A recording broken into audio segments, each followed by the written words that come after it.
Assalamualaikum warahmatullahi wabarakatuh. Di video ini aku bakalan jelasin tentang struktur teks negosiasi. Tadi kita udah belajar tentang pengertiannya, sekarang kita belajar tentang strukturnya teks negosiasi atau teks tawar-menawar. Jadi, struktur teks negosiasi itu ada 4. Yang pertama, orientasi. Kemudian yang kedua ada pengajuan. Yang ketiga ada penawaran. Dan yang keempat ada persetujuan. Jadi coba kamu ingat-ingat, strukturnya ada 4, orientasi, pengajuan, penawaran, persetujuan, kayak gitu. Aku bakalan kasih contohnya, struktur teks negosiasi di dalam teks tuh kayak gimana.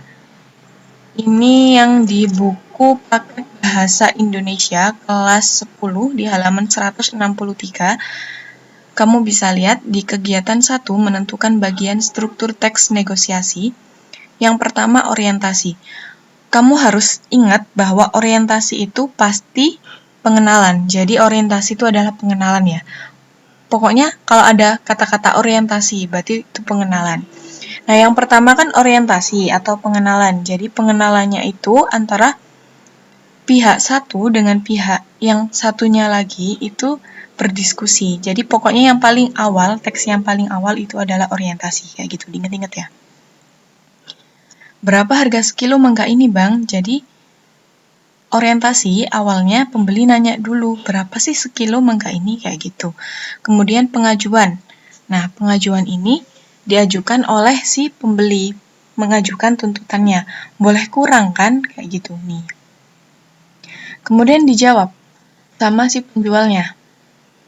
Ditawar penawarannya si penjual. Belum boleh, Bu. Barangnya bagus loh. Ini bukan karbitan, tapi masak pohon. Jadi dikasih penawaran terlebih dahulu sama penjualnya. Kemudian pembeli melakukan pengajuan lagi. Jadi nggak harus penawaran atau pengajuan itu hanya satu kali ya. Jadi bisa beberapa kali sampai menemukan persetujuan di antara kedua belah pihak kayak gitu. Jadi nggak harus setelah orientasi, kemudian penawaran, kemudian dilanjutkan pengajuan, kemudian langsung ke persetujuan. Enggak. Jadi boleh penawaran atau pengajuannya itu dibanyakin juga nggak masalah. Yang penting sampai menemukan titik temu. Kayak gitu. Jadi ini penawaran sama pengajuannya diajukan banyak. 1, kemudian ini 2, 3. Jadi ini ada 3 kali pengajuan dan penawaran sampai menemukan titik temu. Jadi ini diajukan pengajuan, kemudian diajukan penawaran, terus ini persetujuannya. Iya Bang, yang penting saya dapat mangga yang bagus dan tidak busuk. Kayak gitu. Kok serak ya? Terus kita balik lagi ke atas, coba saya kasih contoh yang lainnya.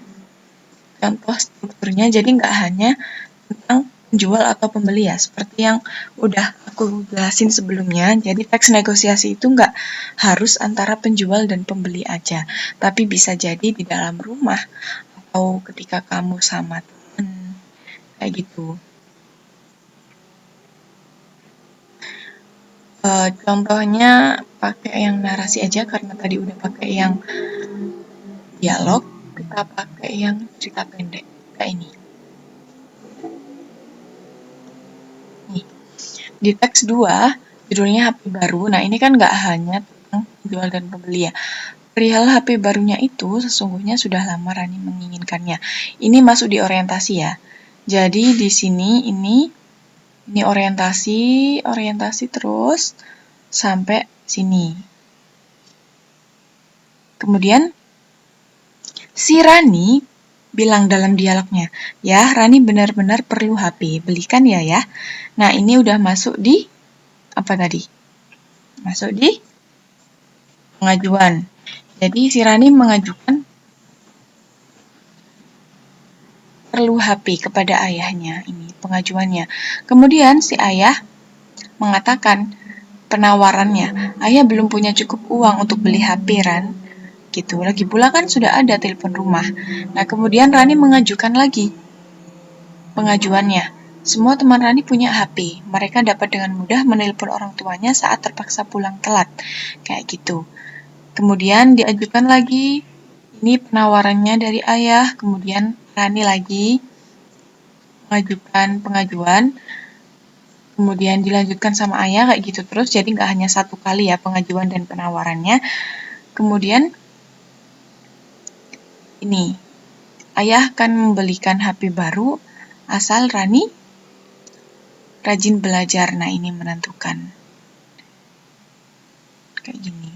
Jadi mengajukan tuntutannya atau mengajukan penawarannya si ayah kepada Rani. Nah, jadi ini sudah masuk di persetujuannya. Ini udah masuk di persetujuan, di yang paling akhir. Jadi tadi ada orientasi, yang pertama strukturnya, kemudian yang kedua ada yang namanya pengajuan, yang ketiga penawaran, dan yang keempat ada persetujuan, kayak gitu. Jadi pengajuan dan penawaran ini boleh diajukan lebih dari satu kali. Jadi boleh pengajuan penawaran kayak gitu terus. Atau cuma sekali pun juga nggak masalah. Jadi nggak harus terpatok pada 4 struktur aja, tapi bisa jadi lebih banyak dari itu.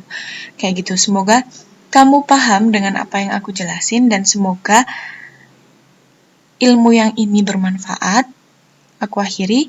Wassalamualaikum warahmatullahi wabarakatuh.